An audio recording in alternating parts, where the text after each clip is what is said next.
You can make a difference in people's lives.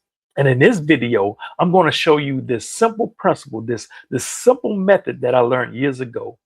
And this method is going to help you to make such an impact on others that when people give their thank you speech, they'll remember you. Not because you was the one who had the most accomplishments, because you was the one who had the most heart. Walk with me. Listen, I'm Billy Miller, the motivational minister, and they call me the motivational minister because I help people to improve their lives by teaching them life skills from the Bible. And listen, in this video, it's not going to take me that long to share this principle with you either. It's a simple method that I learned years ago. So let me share the story with you. Walk with me. So I was in this restaurant meeting with a friend one day, and this friend I was meeting with, I ain't gonna lie, she was kind of bougie, and so she was giving this waitress a hard time. I remember her drinking her drink and it got low, and she pointed at the cup and said, "This should never happen." And I was like to myself, "Oh, buddy, this gonna be a long ride."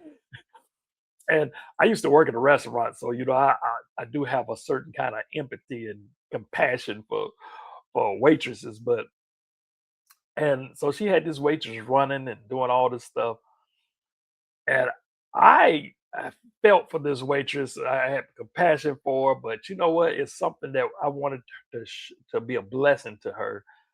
Not only to just show her that, hey, I'm not with her. I mean, I'm with her, but I'm not with her. But I also just wanted to be a blessing to her, right? I wanted to show her that, hey, we care. At least I care, right? And so I paid for the bill. So when the waitress brought the little book, she brought the little, you know how they bring the little book with the check in it, right? And I pay with cash, but I put included the tip with the cash, right? And I gave her a tremendous amount of money, right? And so when I handed the waitress the little uh, thing with the money in it, right, with the bill, I'm getting tongue twisted.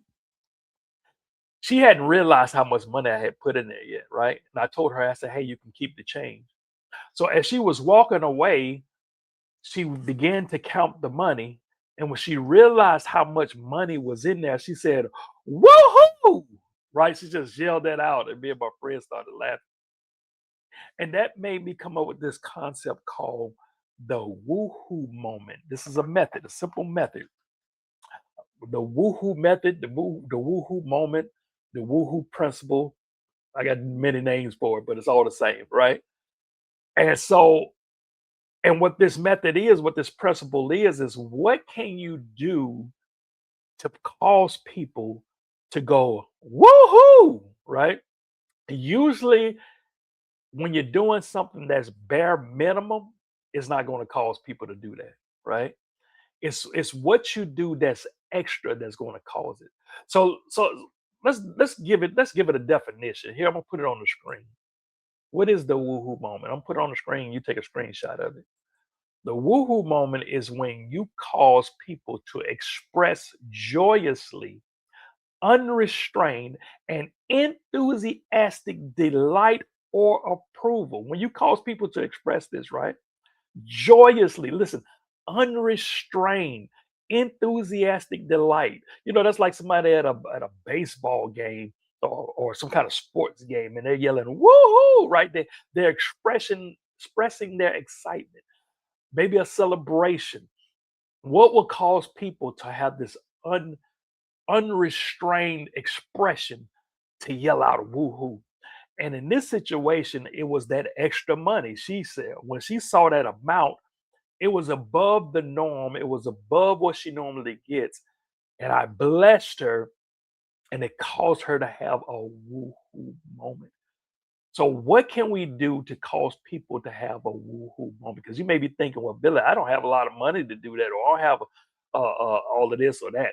Listen, it doesn't require much. It doesn't require you going broke. It doesn't require you making a huge sacrifice. It doesn't. You don't have to give up an arm or a leg, right? The only thing that it requires from you is going the extra mile. I'm gonna say that again. What is the requirement? How can you make somebody have this woohoo moment? You do so by going that extra mile. Maybe it's with finances. Maybe it's with some sort of service. Maybe it's with your time. Maybe it's through encouragement. What can you do that goes above the bare minimum? And see, a lot of people, majority of people just do the bare minimum. And I like this quote by Dr. Wayne Dyer. I'm gonna put it on the screen. You take a screenshot of it. It says, "It's never crowded along the extra mile." Or I like to say it like this: when you go the extra mile, it won't be crowded when you get there. And see, you're wondering why you're getting the same results. You're wondering why you get mediocre results, and that's because you're doing mediocre things. If you want uncommon results, you're going to have to take uncommon action. You're going to have to go the extra mile. Stop doing the bare minimum. Did you hear what I said? Listen, stop doing the bare minimum. If you want to make a difference, if you want to make a change in people's lives, stop doing the bare minimum. Go the extra mile.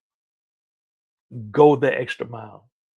As a matter of fact, where's my book at? This I shared this principle, the woohoo moment in this book here, 30 Days of Righteousness. This is my second book, #1 Amazon bestseller. And I shared this principle in here. And I also shared the story that I just shared with you about the waitress, right? And so I want to read something in here, some nuggets in here that I already got. And I'm gonna continue right from what I just told you. So I shared that story about I gave that waitress that money and she yelled out woo-hoo. So listen, I'm gonna read and you just listen and we'll discuss it. So I asked the question, I said, why did I give her a large tip? Was it because she was such a good waitress? No, even though she was a good waitress. Was it because of her customer service? No, but she did have good customer service. Was it because the food was great? No, the food was good, but that's not why I gave her that enormous tip, right? And I continued in the book, it says, none of these things had anything to do with it. To be honest, the amount of money was too humongous for her to earn it. Just think about that for a minute. Let's just say I gave her $100, right? Let me exaggerate it a little bit, uh, just so you can get the point. Let's just say I gave her $1,000. Right? It wasn't $1,000 I gave her, but I gave her I gave her a lot. But let's just say I gave her $1,000, right? Could she have been that good to deserve $1,000 tip? No. I mean, it's only but so much she can do. It's only the food can only be so good. It's only so much things she can do, right? It ain't like she saved my family or something, right? So listen, she couldn't have did anything to earn the tip. So follow me. Stay with me. Stay with me.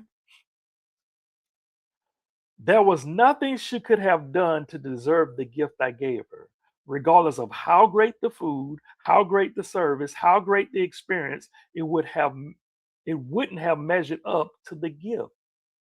She wouldn't have qualified for the gift, right? So the question is, why did I do it?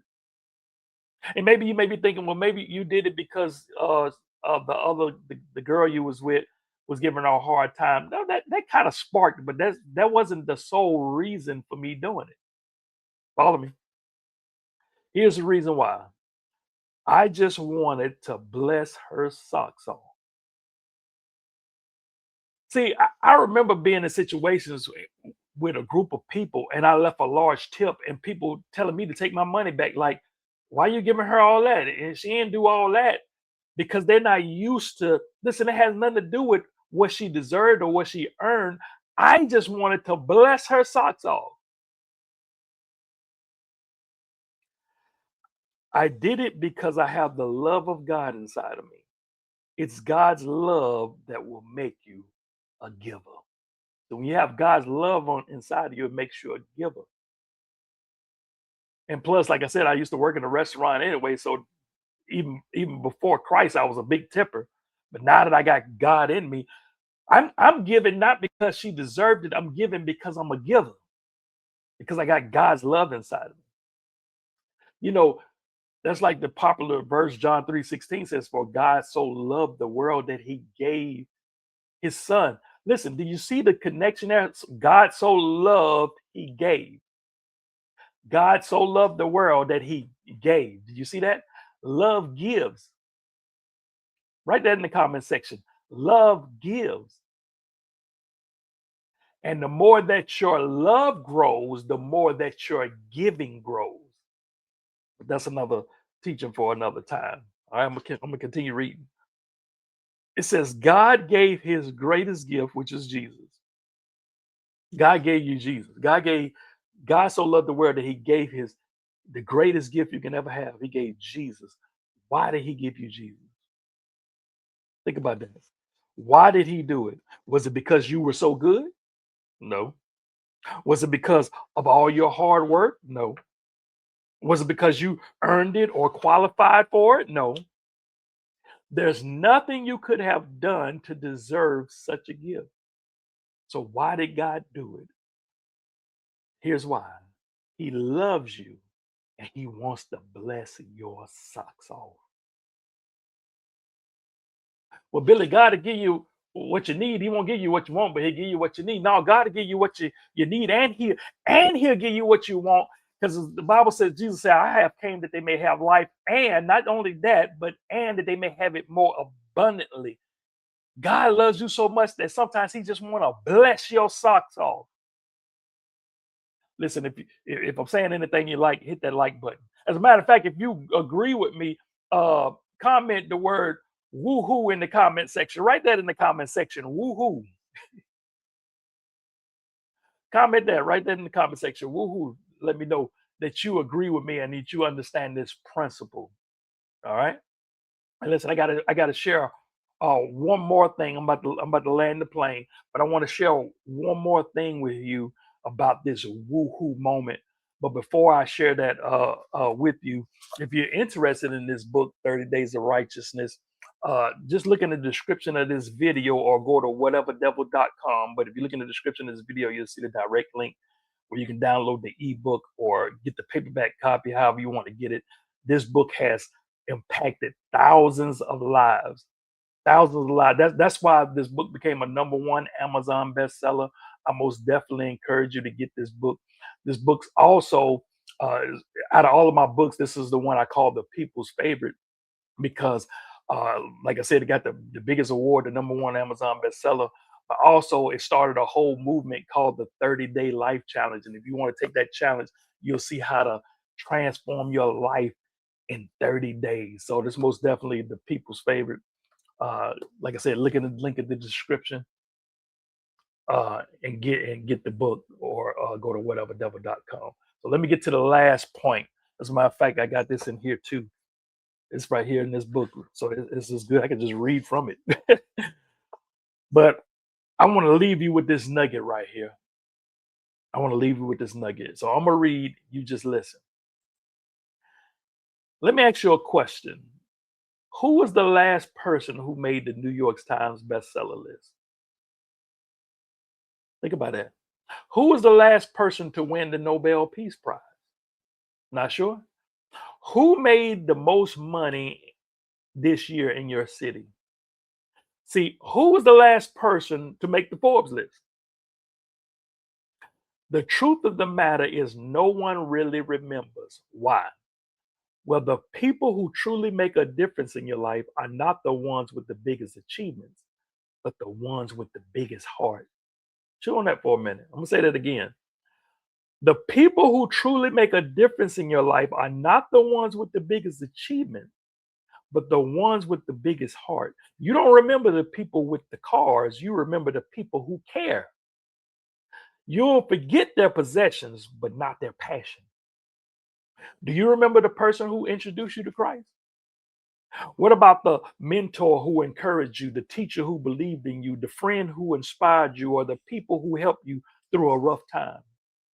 You see, you remember the people who truly care. You can make a difference in people's lives.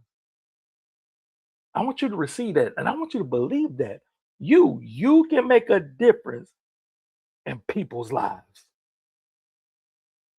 You might be listening to me, you may be like, "Billy, I hear what you're saying, but I don't I'm nobody. I don't have I'm not an author. I don't have a platform. I'm not a speaker. I'm not a motivational speaker. I'm not a coach. I'm not this. I'm not that."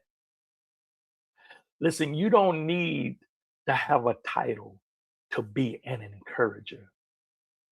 You can be just an ordinary Christian, right? You can be an ordinary Christian and make an extraordinary difference in people's lives. And I'm going to show you how to do it without going broke, without being famous, without having a large following. I'm going to show you how to do it. Just come spend a little time with me. I put it in this video right here. So just click right there and I'll see you in that video. Listen, I love you. Stay up, stay blessed, and always remember that the word is your life.